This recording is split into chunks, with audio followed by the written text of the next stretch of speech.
So, you did the responsible thing. You got cyber insurance, you pay the premiums every month, and you feel like you've got a safety net. But here's the scary part. When an attack actually happens, a lot of businesses get a denial letter instead of a check. Today, we're going to pull back the curtain and show you exactly why that happens. And this, right here, nails it perfectly. We think we bought a magic umbrella that'll keep us dry no matter what. But the insurance company sold you a contract, and it is loaded with tiny, almost invisible tripwires. You hit just one, and bam, they can say, sorry, you're not covered. So let's get our heads straight on this. You're not buying a simple payout. You are signing a really complex agreement. And that agreement says you have to maintain a specific level of security. If you don't hold up your end of the bargain, well, you've just given them an easy way out. I hear this all the time, right? We're just a small shop. Why would hackers come after us? You know, it's a really dangerous way to think because the numbers, well, they tell a completely different story. Think about that. Almost half of all cyber attacks are aimed directly at small businesses. It's not an accident. Hackers know you're busy running your company and probably don't have a huge IT security team. You are the low-hanging fruit.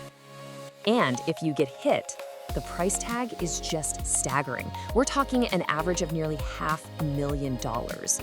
For most small businesses, a hit like that isn't just a bad quarter, it's game over. And get this, to make it even worse, a hacker could be quietly living in your systems for almost a year before you even have a clue. 277 days.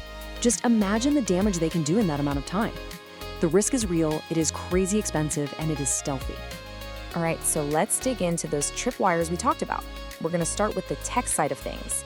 These are the first things insurers look at, and honestly, they're some of the easiest reasons for them to just say, nope. We're going to zero in on three huge ones: MFA, or multi-factor authentication, the kind of antivirus you're using, and whether your systems are actually up to date. Insurers consider these non-negotiable basics. First up is MFA. You know what this is? It's that code you have to get from your phone to log into something. Well, for insurers, this isn't a cool feature anymore. It's a seatbelt. And if you're not wearing it, in their eyes, you are driving recklessly, and they are not going to pay for the crash. And this is a super important point. It's not good enough to just have MFA available. The policy says it must be enforced. It has to be mandatory for all your important accounts, your email, anyone logging in from home, your admin accounts. If it's just optional if you feel like it, it doesn't count, and your claim gets denied. Next up, antivirus. You know that software you bought off the shelf a few years ago? Yeah, sorry, that's not going to cut it. Insurers now require something called Modern Endpoint Detection and Response, or EDR.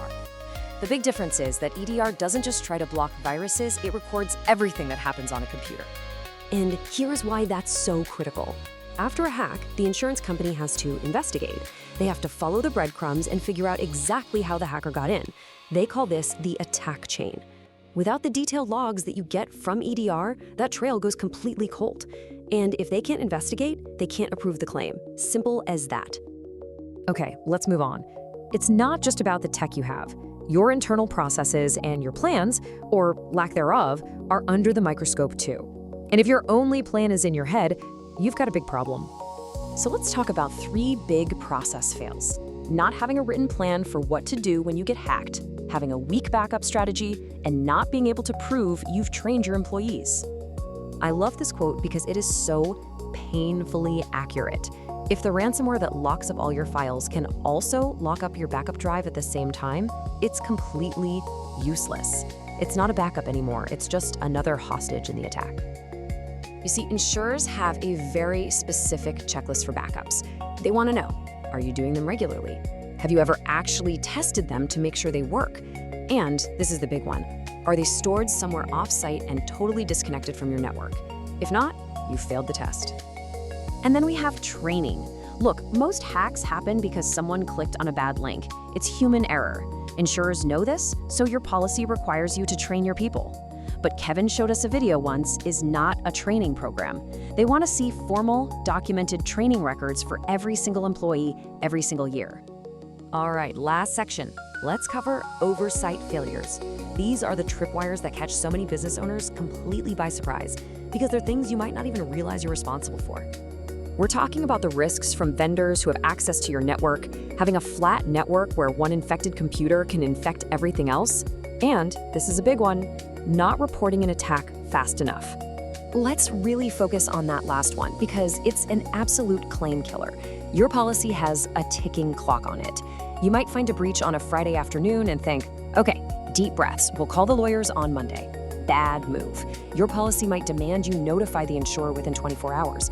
By waiting till Monday, you just violated the contract and gave them a perfect reason to deny your claim. Now, I know what you might be thinking. Wow, this is a ton of hoops to jump through just for an insurance policy. And you're right, it is. But here's the twist. This isn't really about insurance. It's about the law.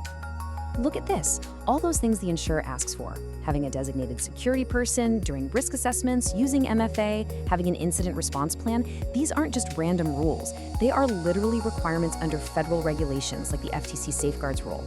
So your insurance company isn't just making up red tape. They're basically checking to see if you're breaking the law.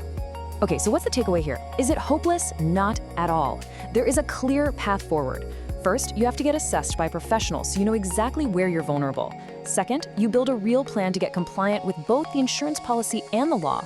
And third, you put the right security in place to actually get protected. And if you're a business owner here in Georgia, you absolutely don't have to figure this out on your own. A company called Datafying Tech Services, that's Datafying, like pie with an F, this is what they do. They help businesses get compliant and secure, saving you a ton of time and money. And to get you started, they're offering a completely free cyber risk assessment. There's no obligation. Just visit their website at datafying.tech or call them at 470-785-3035. It's the first step to making sure that your insurance policy is an actual safety net, not just an expensive piece of paper.